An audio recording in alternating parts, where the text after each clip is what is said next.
My wife, Debbie, and I have been blessed by God with 4 adult children with large and loud laughs. My daughter Liko was notorious for laugh eruptions, like a laugh bomb that went off when something funny rose to that level, my son Harry. Although a rare occurrence, also has a loud laugh that lets us know that his introverted and somber but sweet demeanor is not without good humor. Emerson has always had a crack in his nature where there is only short distance from the last large laugh waiting until the next laugh. And these days we are blessed with Emerson's large laugh being punctuated at the end with a snort. Jean's laugh, however, did not long for the next laugh. More than likely, he was constructing that opportunity. With some silliness, he would set up statements or events that were a surprise to the target, and Jean would do it. When the target unfolded the confusion, Jean was on the other side, rolling out a carpet of laughter in a pitch and a volume that all those around had no doubt that joy and humor were being shared. As if he climbed on a horse named Laughter, and he didn't know how fast the horse was going to run. It was as if the humor and the joy had a mind of its own and was using Jean for their expression. Jean unleashed the laughter, and everyone holds on tight. That beautiful being loved to laugh. Laugh does not last forever. The laugh dies down to a smile, then a smirk, then a pleasant memory. The joyful memory can conjure back the smirk and the smile and the laugh. I described Jean's death to my grandson Gage, who asked, "What really happened to Uncle Jean?"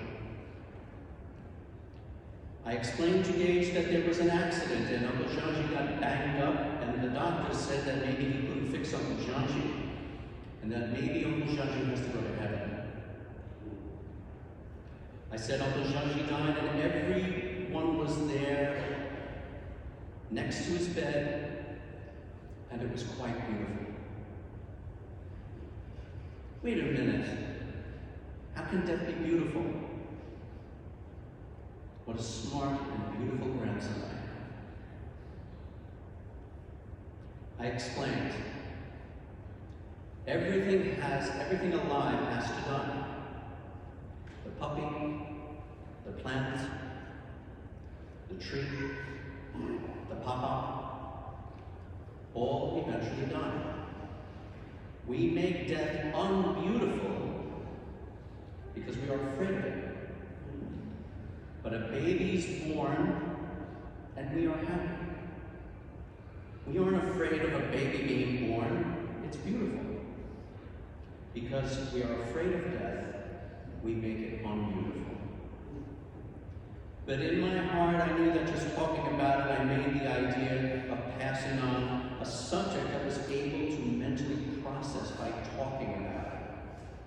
I showed my grandson that death is easily understood, less of a mystery, and less to be feared.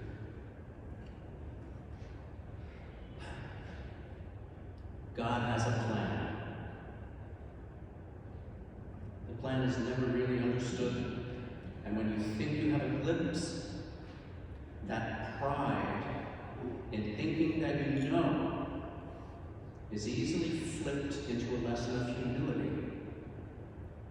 So why not leave it for the boss to deal with in the first place?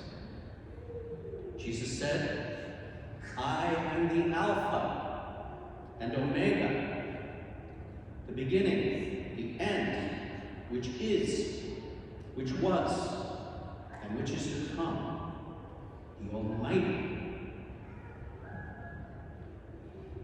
John was free-ish because he let God do God's work. In his desperate attempt to show command like the leader he was, there was no fear. We struggle to do our best, sometimes real hard like John, in organizing, working, hanging out, and laughing. We work hard. John shared that. With all the beauty of that every day, in doing so, he gave room for himself to laugh, to tease, and be mischievous as a child, when in reality he was as close to sharing the joy of life with others as one can get. Eternal rest grant unto him, O Lord, and let perpetual light shine upon him. May the souls of all the faithful departed, through the mercy of God, rest in peace. Lastly, I want to say thank you.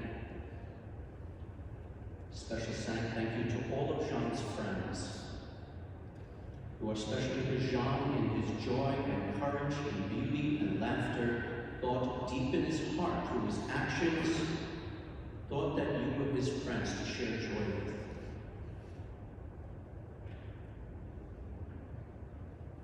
His courage and the beautiful things in shared laughter.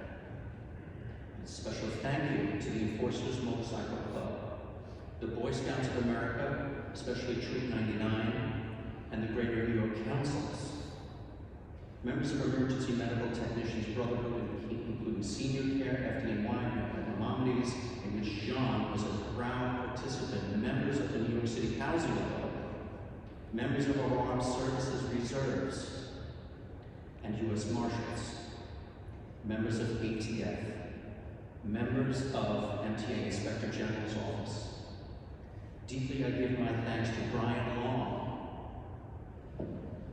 for his incomparable support, and to Monsignor Quesada, of whom walks with a loud voice, because that's where he keeps his attention to God.